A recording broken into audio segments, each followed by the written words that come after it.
మాంగళ్య shopping mall ఇప్పుడు Dilsukh Nagar main road లో జూలై 17న గ్రాండ్ ఓపెనింగ్.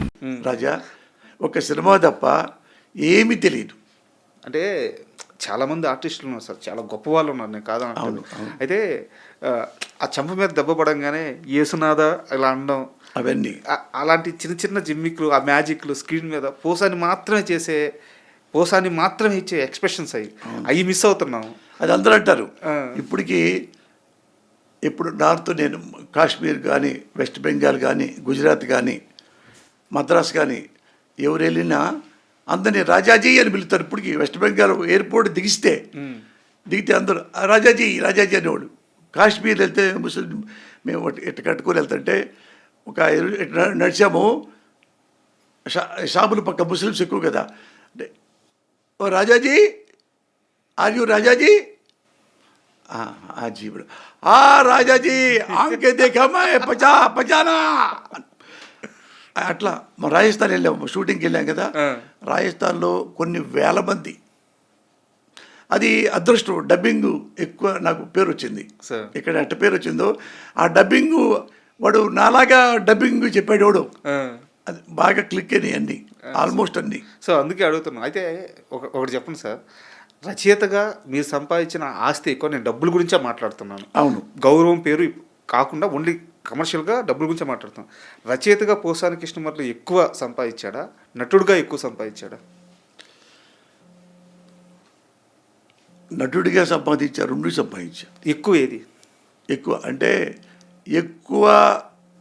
అంటే ఇదే రానా, ఇది సినిమా రైటర్ కానీ అప్పట్లో డబ్బులు ఎక్కువ, అప్పుడు నాకు కొత్తగా ఎక్కువ డబ్బులు సంపాదించిన వాడిని.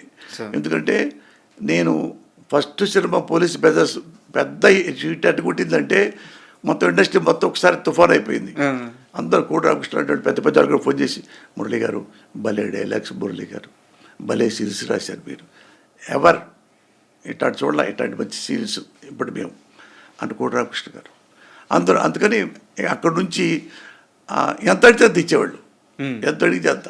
2 రోజులు అయిపోయి సినిమా టక్ కొంచెం రాసుకునేవాడిని, 3వ రోజు చేతికి ఇచ్చేవాడిని. అయితే ఇదే నాకు ఒకటి చెప్పారు సార్, మీకు బాగా సీనియర్ జర్నలిస్టు, మీకు బాగా తెలిసిన వాళ్ళే, పోసాని కృష్ణమురళి పరుచూరి బ్రదర్స్ దగ్గర పనిచేసి బయటకు వచ్చి పరుచూరి బ్రదర్స్ ఆ టైంకి తీసుకుంటున్న అమౌంట్ కంటే ఎక్కువ తీసుకున్నాడు, తర్వాత ఆ రికార్డింగ్ ఎవరికి లేదు అని చెప్పారు.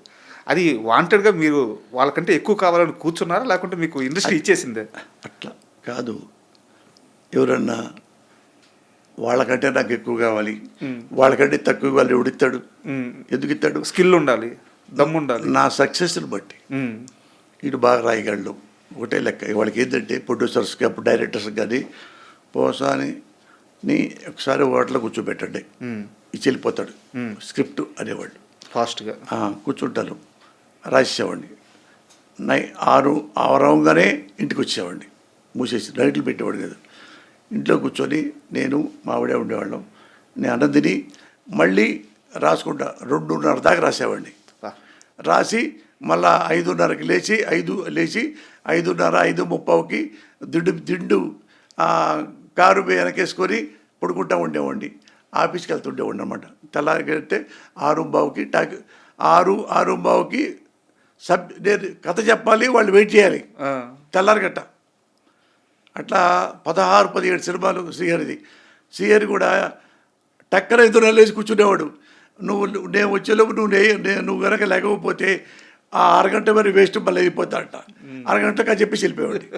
కానీ శ్రీహరి గారి మరణం నాకు తెలిసి వారి కెరీర్ మొత్తం చూసుకుంటే మీదే చాలా పెద్ద పాత్ర ఉంది. ఆయన హీరోగా సర్వే అవ్వడంలో కానీ, సక్సెస్ రావడంలో కానీ. వారి మరణం తర్వాత ఎక్కువ బాధపడిన వ్యక్తుల్లో మీరు కూడా ఒకరు ఉంటారు కదా. అంటే మేము 16-17 సినిమాలు రాసాం. అంటే నన్ను అడిగాడు, మురళి నాకు కొంచెం సినిమాలు రాసిపెట్టు, నేను క్యారెక్టర్లు చెప్పు అన్నాడు. అతను నాకు నచ్చాడు, ఎందుకు నచ్చాడు, బాగుంటాడు, నాతో ఫ్రెండ్లీగా బాగుంటాడు. అప్పుడు కొత్తగా వచ్చినప్పుడు నేను 10 సినిమాలు రాశానంటే 6-7 సినిమాలు శ్రీహరి పెట్టేవాడిని. అవును, చాలా సినిమాల్లో మీ సినిమాల్లో ఉన్నారు. మన చిరంజీవి గారి సినిమాలు అల్లుడు బజార్లో పెట్టించి మళ్ళీ పైతల బద్దలో పెట్టించి ఇలా పని పెట్టి మళ్ళీ పెళ్లి చేసుకుందాలో మళ్ళీ ఇంకో సినిమాలు ప్రేస్ రావే సినిమాలో అన్నింటిలో పెట్టేవాడిని. పెట్టిన తర్వాత ఆ హీరో అడుగు ఇస్తున్నారు మహేంద్ర గారు అంటే అది వాళ్ళు డబ్బులు ఇవ్వలేరు కదా, చిన్నబాయి కదా అంటే ఏముదే నేను ఆ సబ్జెక్ట్ నేను ఎంత రాయాలో రాసి ఇచ్చేస్తానండి. ఆ చాలా సీన్లు అన్నీ ఇచ్చి ఫ్రీగా ఇచ్చేవాడిని సార్. కోర్టు సీన్లు, ఆ సీన్లు, వేరు సీన్లు, పోలీస్ దేవ అయితే హిందీ సినిమా చెప్పామండి, అది చెప్పేవాడిని. దీన్ని పట్టుకొని చూసుకోండి, ఇందులో సబ్జెక్టులన్నీ బాగుంటాయి సీన్లో అని అవి ఇచ్చా.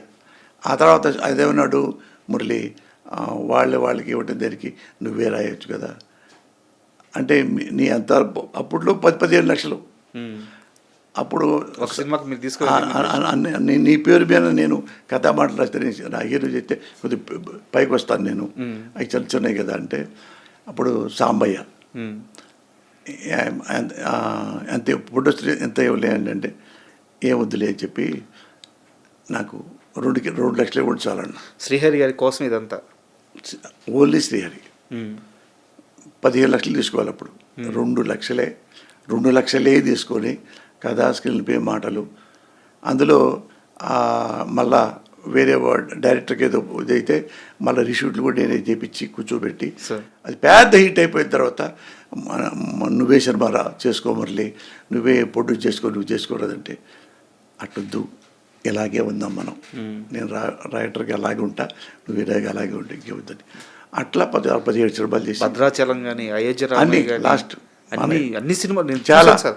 ఈ ఇంటర్వ్యూకి వచ్చే ముందు ఆయన వికీపీడియా మొత్తం చేసే సినిమాలు మొత్తం చూస్తే శ్రీహరికి ఒక షేప్ ఇచ్చి, అంటే ఆయన సినీ కెరీర్కి ఒక షేప్ ఇచ్చి ఆయన్ని ఆర్టిస్ట్గా నిలబెట్టి స్టార్గా చేసిన ఆ 2 చేతులు మీవే, మీ పేరే కనిపిస్తుంది ప్రతి సినిమాలో, మీ పేరే కనిపిస్తుంది. బట్ అయితే ఒకటి శ్రీహరి లేదు, శ్రీహరిలో ఉన్న గొప్పతనం ఒకడిని నమ్మితే జీవితాంతం అలాగే నమ్ముతాడు. అంటే పోసాని అంటే ఇష్టం, పోసాని కథ చెప్పి అరగంట కథ చెప్పి వెళ్ళిపోతా, ఇంకా డిస్కషన్ లేవు, ఇక డిస్కషన్ ద సబ్జెక్టు మళ్ళీ ఇదేంటి లేవు. అరగంట అయిపోయింది, ఇది అయిపోయింది అంటే బాగుంది కదా, బాగుంది అంతే 2 మాట్లాడాడు, బాగుంది ఇంకేం మాట. వెళ్ళిపోయి 2 రోజుల్లో రాసిచ్చేవాడిని, ఆడబట్టి వెళ్ళిపోయేవాడిని. అదే తీసేవాళ్ళు సార్, అదే తీసేవాళ్ళు, ఏ గోల్ లేదు ఇసలు డిస్టర్బెన్స్. ఆయన మరణ వార్త తెలిసిన తర్వాత ఎలా జీర్ణించుకున్నారు? అంటే ఏం మనం అంటే డ్రమ్టిక్గా మనం చెప్పుకోలేను కానీ అంటే ఎట్లా ఉంటుందంటే జీవితం అంటే కళ్ళు తెరిస్తే జననం, కళ్ళు మూస్తే మరణం, రెప్పపాటే ఈ ప్రయాణం. సార్, ఇది అనివార్యం. రేపు పోసానికి కృష్ణపల్లి తెచ్చిపోతాడు, ఇంకోటి పోతాడు.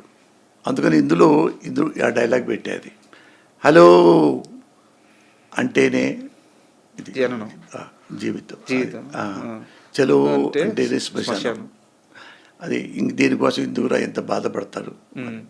ఇప్పుడు ఏం సాధించాల్సిన ఎప్పుడు ఎవ్వరు నేను సాధించాను ఇది అంటానికి ఏమి లేదండి సార్.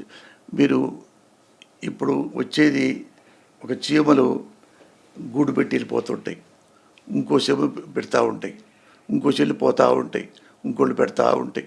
మనం అంతే, ఈ రాసుకుంటూ వెళ్తుంటారు, పోతూ ఉంటాం, మళ్ళా వస్తూ ఉంటాడు ఒకడెవడు, మళ్ళీ ఇంకోటి రాస్తూ ఉంటాడు, మళ్ళీ పోతూ ఉంటాడు. అంతప్పుడు నేను ఇటు చచ్చిపోయాడు కానీ అయ్యో చచ్చిపోయాడే అంటానికి నేను అనుకోని 90%. మా నాన్న ఒక్క విషయంలోనే, మా అమ్మ విషయంలో ఒకసారి నా కన్నీళ్ళు వచ్చినాయి. అంటే ఈ మంచోడే అన్యాయం చచ్చిపోయాడే అంటే చావడానికి టైం ఉంటుంది.